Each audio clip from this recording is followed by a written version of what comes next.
financeiros, inclusive privados. O mercado internacional se articulou para se impor no mundo através do mercado financeiro. Os bancos hoje, associados às grandes empresas, eles controlam o crédito e, portanto, definem o investimento nesse país. Cresceu muito a dívida interna, notadamente porque o Banco Central é completamente um feudo dos banqueiros. O Banco Central, apenas no organograma oficial, ele está subordinado ao governo federal. Na prática, ele serve por completo ao interesse dos aplicadores, ou seja, do grande capital, dos banqueiros. Portanto, mudar a política macroeconômica, reduzir a taxa de juros, ter uma taxa de câmbio que seja um elemento de defesa da nossa indústria nacional, seriam elementos fundamentais. Mas para isso é necessário, acima de tudo, uma mudança no quadro político do país. Desde 1994, particularmente, existe uma hegemonia na determinação das políticas públicas dos interesses de bancos e multinacionais. O poder ficou na mão dos banqueiros e das transnacionais.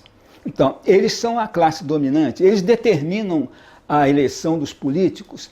Mas a gente também tem que criar mecanismos econômicos para romper com a banca internacional, porque a nova ditadura hoje não é a ditadura dos militares, é a ditadura dos banqueiros, é a ditadura da banca internacional. Isso a gente tem que romper e seguir o exemplo da Islândia, que não paga a sua dívida e ainda mandou prender os banqueiros.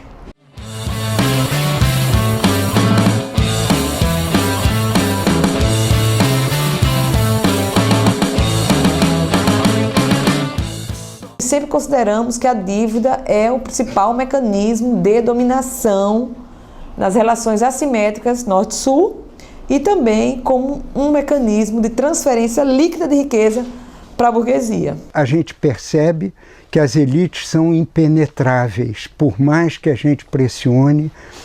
Uma vez no poder, os governantes, os políticos cedem às pressões das corporações e não à pressão da sociedade civil. Essa oligarquia, ela fortaleceu muito o seu poder à medida que ela foi concentrando mais a finança, mais poder sobre a finança, ela também foi paralelamente aumentando o seu poder político, o seu controle praticamente completo sobre todos os governantes. O governo fica nessa corda bamba desde o segundo governo de Fernando Henrique, sem resolver a questão. Os governos pós-2002, apesar de serem capitaneados pelo PT, que sempre foi um partido crítico ao Plano Real, pelo menos até 2002, por uma concepção de governabilidade, esse partido mudou a sua concepção. Do ponto de vista macroeconômico, ele deu sequência ao que vinha sendo feito desde os anos 90. Boa parte da chamada credibilidade do governo Lula se deu justamente por esta surpresa para os banqueiros e financistas internacionais. O partido que sempre sustentou a denúncia de todas as consequências nefastas do modelo liberal no Brasil, simplesmente capitulou quando chegou no governo federal. Não ter lidado com essa questão de uma maneira frontal e corajosa, o que indica isso? Indica que o tema do endividamento é tão importante para os países do Norte, para os credores e para os bancos privados, que eles usam qualquer meio para ou ameaçar ou cooptar novos governos em relação a isso. E nós temos precedentes graves relacionados com uma política mais soberana de países da América Latina.